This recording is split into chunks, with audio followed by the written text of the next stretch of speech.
The moment the autumn mist lifted over the rolling hills of Millfield Creek, something strange stirred in the quiet Kentucky morning. Dr. Liz Moore did not know it yet, but by the end of the day she would face a sight that would shake her to her core. It began with a phone call, a shaky voice, and a warning that something at Rusty Kowalski's junkyard was not right. Liz had just settled at her small wooden desk above the old feed store when the phone rang. The office smelled of hay, leather, and the strong coffee she needed every morning. She pressed the receiver to her ear and heard Martha Henley's trembling voice. "Doc, you need to come to Rusty's place right now. There's a horseback there. She's dying slow. It's breaking my heart." Liz froze. Martha never overreacted. She was 70 years old, tough as a dried hickory branch, and had walked more miles helping lost animals than most folks drove in their entire lives. If Martha said something was wrong, then it was serious. "I'm on my way," Liz said, already grabbing her keys. The dirt road leading to Rusty's junkyard was lined with weeds taller than a man's shoulders. A cold wind swept across the rusted sea of broken cars, twisted metal, and old farm machines that had not seen daylight work in decades. The whole place felt forgotten, like the end of the world where only the things nobody wanted ended up. Martha waited near the entrance, her hands wringing the edge of her faded shawl. "Back corner," she said. "He keeps her penned up behind the old Buick stacks." Liz followed her through the maze of wrecks and scrap piles. The air smelled of oil and dust, heavy and stale. Then they reached the pen. Liz stopped dead in her tracks. A thin mare stood in the center of a small makeshift enclosure made of rusted chain link and rotten wood posts. The horse's coat was so dirty and matted that Liz could not tell what color it was supposed to be. Her ribs stuck out like old fence posts. Her hips looked sharp enough to cut through skin. Her head hung low, almost touching the ground, and her legs shook under her own weight. But it was the eyes that hurt Liz the most. There was no spark, no sound, not even fear, only an empty look of surrender, as if the world had been cruel for so long that she no longer believed kindness existed. Martha wiped her eyes with the back of her hand. "I sneak her food when I can, but Rusty yells at me every time. Says she's his and I got no right." Liz touched the fence gently. "This is starvation, months of it." A rusty water trough sat dry in the corner. The only feed visible was a handful of moldy hay scattered on dirt. It was nowhere near enough to keep a goat alive, let alone a full-grown horse. Liz stepped closer and spoke softly. "Easy, girl. You're safe now." But the mare did not lift her head. Before Liz could examine her better, Rusty Kowalski stepped out from behind a gutted car, wiping his dirty hands on his stained coveralls. "You, the new vet?" he barked. "That nag ain't worth saving. I was gonna call the renderer in a day or two." Liz felt fire rise in her chest, but she kept her voice steady. Fighting now would not help the horse. "Let me take her," Liz said. $500. Cash. You'll be free of any problems, and I'll take responsibility." Rusty looked her up and down. "$500 for that skeleton?" Liz nodded. He spat tobacco juice into the dirt and shrugged. "Fine, take her. She's probably dead by tomorrow anyway." 20 minutes later, Liz backed her horse trailer to the pen. Loading the mare took nearly all her patience. The horse trembled with each step, her thin legs barely holding her. Twice she stumbled, and Liz's heart jumped into her throat. But somehow, slowly, the mare moved forward until she stood inside the trailer. When the door clicked shut, Liz felt relief wash through her. She had no idea what this mare's past had been, or how she ended up in a junkyard, but she knew one thing. Whatever future she had left would be better than the life she had escaped. As Liz climbed into her truck, Martha placed a gentle hand on her arm. "Bless you, Doc. I think you just saved a soul today." Liz managed a small smile. "I hope I'm not too late." Quote, the drive back to her clinic was quiet, the autumn wind sweeping across the open fields where healthy horses grazed on bright green pastures. The contrast felt almost unreal. Somewhere along the road, Liz glanced at the trailer through her mirror. "I don't know who you are," she whispered, "but I'm going to give you a second chance." She didn't know yet that the mare she'd just rescued held a secret buried deep in her blood. A secret worth more than gold, a secret that would soon turn the entire racing world upside down. And everything would begin with one simple decision: a DNA test. The rain fell hard on the tin roof of Liz's clinic as the first night passed. The wind pushed cold air through the cracks in the old barn walls, but inside stall 3, a quiet battle was taking place. The mare lay curled in the soft bedding, breathing slow and shallow, as if each breath had to be bargained for. Liz sat beside her with a blanket around her shoulders and a clipboard on her lap. She had not slept since bringing the starving horse home. By morning, the mare was still alive. Barely, but alive. Tommy Rodriguez, her young assistant, stepped into the barn with worry on his face. "Doc, she make it through the night?" "Just barely," Liz said. "But she's fighting. That's enough for me." Over the next days, Liz followed a strict plan. Small feedings, warm soaked hay, special grain in tiny handfuls every few hours. Too much too fast would kill her. Too little might let her slip away. It was like trying to carry a candle flame through a storm. Slowly, the mare started changing. On day 5, she lifted her head on her own. On day 6, she nibbled hay with interest.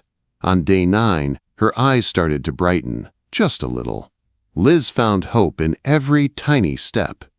"This girl wants to live," she told Tommy as they worked beside the stall, both smelling of hay and sleep loss. But there was something else Liz noticed now that the mare was gaining weight. Something she could not shake. The horse's bone structure was too fine, too perfect, too bred. Even starved to the point of death, the mare carried herself with a quiet grace that did not belong to a junkyard animal. One morning, as the sun cut through the barn windows, Liz studied the mare's hind leg. A small white marking sat right above the fetlock. She had seen that marking somewhere before. A missing horse sheet? A racing magazine? A poster? She couldn't place it. But the thought refused to leave her mind. That afternoon, Martha Henley showed up at the clinic with a box of old papers under her arm. "Found some things in Earl's desk," she said. "Thought maybe you'd like to look." Inside were old racing forms and newspapers. And then Liz saw it, a photo of a dark bay filly winning her first race with daylight between her and the rest of the field. Midnight's Promise, a champion, a rising star. A horse worth more than most farms in Kentucky. Liz blinked hard and held the picture beside the mare's stall, comparing the slope of the nose, the fine ears, the smooth shape of the neck that even starvation couldn't hide. "Martha, this can't be real." Martha leaned in. "That filly went missing almost 5 years ago, vanished from her stable one night. Folks searched for months, never found her." Quote, Liz stared at the mare, no longer a skeleton but still fragile, still quiet, still healing. Could it be her? Her heart beat faster. She turned the picture over and saw the same white marking drawn above the hind fetlock. "Tommy," she called, "bring me the missing horse reports from the desk." They spread everything on the barn floor, the papers catching bits of sunlight and dust. And there it was, a 5-year-old missing horse alert. Midnight's Promise, last seen October 2019. Stolen, many believed. Liz sat back on her heels, stunned. "If this is her," she whispered, "she's worth a fortune." But the mare didn't look like wealth. She looked like a survivor, a fighter who had hung on through pain and cold and neglect. Tommy looked up. "What do we do?" "We find out the truth," Liz said. "No matter what it costs." DNA testing wasn't cheap. Liz's clinic was barely breaking even, but she ordered the kit anyway. She pulled a few strands of the mare's tail hair and sealed them in the packet. She followed every instruction with slow, steady hands. "You better be who I think you are," she whispered to the mare. The test went out the next morning. Now there was nothing left to do but wait. As the days passed, the mare, whom Liz had started calling Athena, grew stronger. She nickered softly when Liz entered the barn. She walked with steadier steps. She even flicked her tail with a spark of attitude when Tommy tried brushing her mane too fast. It was like watching a ghost turn back into a living horse. But the waiting tore at Liz. She checked her email every hour. She paced between the exam room and the barn. She stared at Athena and tried not to imagine the worst. Then, on a quiet Friday afternoon, her phone buzzed. One new email. Subject line: DNA results available. Her hands shook as she opened the secure report. The screen loaded slowly, painfully slow, like the world itself knew this moment mattered. Finally, the words appeared. Match confirmed. Athena was Midnight's promise. A missing champion. A lost fortune. A horse the racing world had mourned. Liz felt the breath leave her chest. She grabbed the phone and dialed the number listed on the missing horse report. Her heart hammered against her ribs. A woman answered. Hello? Liz swallowed hard. Mrs. Wellington, this is Dr. Liz Moore from Millfield Creek. I'm calling about your mare, Midnight's Promise. I think I've found her. Silence, then a faint gasp. Please, say that again. Liz closed her eyes. Your mare is alive, ma'am, and she's safe. She's been through hell, but she's recovering. A choked cry filled the line, half sob, half relief. Where are you? The woman whispered. We're coming right now.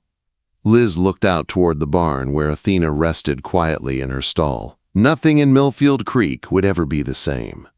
The sun was just beginning to rise over Millfield Creek when Liz heard the crunch of gravel outside the clinic. She wiped her hands on her apron and stepped toward the front window. A dust-covered black Mercedes rolled to a stop beside the barn. Two figures stepped out, a woman with silver hair pulled neat and tight, and a tall, weathered man with the kind of steady eyes only horsemen carried. They didn't hesitate. They didn't look around. They moved with the speed of people who had been waiting 5 long years for this moment. Liz met them at the barn door. Mrs. Wellington? Mr. Morrison? Catherine Wellington nodded, her hands trembling despite the firm set of her jaw. Her eyes were red from the long drive and from hope she barely allowed herself to feel. Where is she? Catherine whispered. Liz swallowed, then led them down the narrow barn corridor. Their footsteps echoed softly on the old wooden floor. With each step, Catherine's breathing grew quicker, her fingers tightening around the edge of her jacket. Liz stopped at stall 3 and placed a hand on the latch. Before you see her, I want you to know she's come a long way, Liz said gently, but she's still recovering. She's not the horse she was on the track. Catherine nodded once. She's alive. That's all that matters.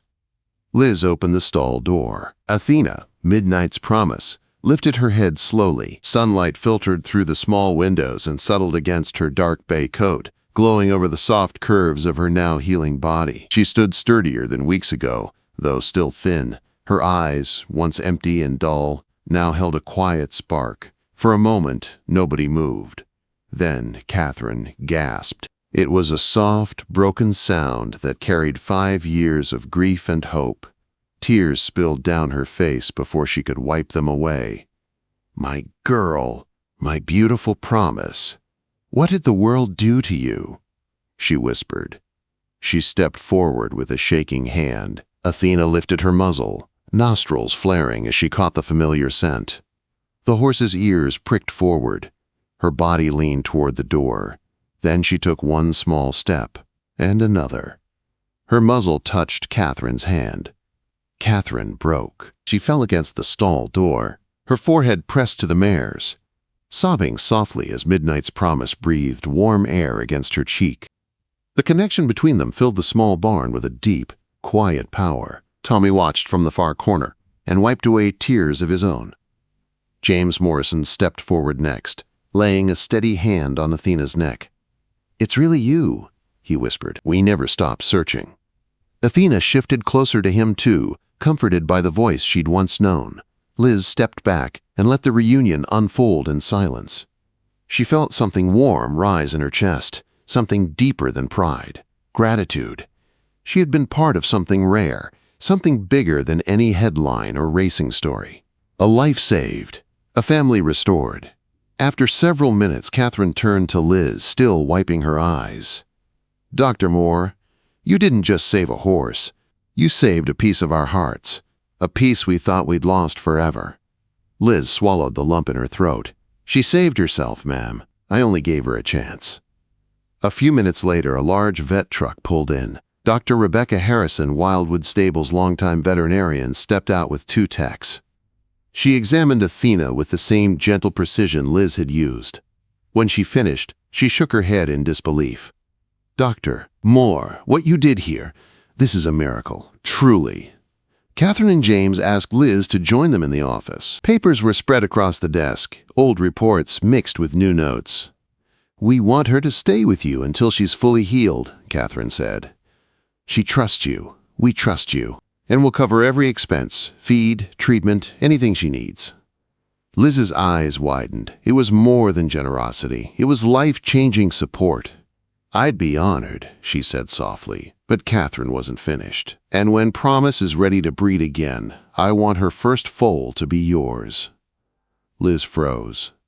Ma'am, I can't accept that." "You can," Catherine said, "because she's alive because of you. Her future exists because of you. And I want her first foal raised by someone who understands what Promise has survived." Liz felt the barn walls tilt around her. A foal from Midnight's Promise was worth more money than she could dream of. But more than that, it was a gift from the heart. "I thank you," Liz whispered. "I don't know what to say." Quote, "Just keep doing what you're doing," Catherine said with a smile. Months passed. Winter melted into soft Kentucky spring. Grass grew tall and green around the white fences of Wildwood Stable. When the time finally came for Athena to return home, she stepped into the transport trailer with confidence she had not shown in many years. Liz followed the trailer's path until it disappeared down the road. Tommy stepped beside her. "It's hard to let her go, isn't it?" Quote. Liz nodded. "Yes, but it's the right place for her." 6 months later, Liz drove to Wildwood Stable to visit Athena. The mare grazed peacefully with the other broodmares, her coat rich and shiny. Her belly was round with new life. Catherine walked beside Liz to the fence line. "She's truly happy now," Catherine said, "because someone refused to give up on her." Athena lifted her head and walked to Liz, pressing her muzzle into Liz's hand, the same gesture she made the day Liz rescued her from the junkyard. In that moment, the world felt quiet, whole, hopeful. Liz realized then that the true miracle wasn't the DNA test. It wasn't the pedigree or the value or the fame. It was something far simpler. A starving horse had found a reason to live. And a small-town vet had found her purpose.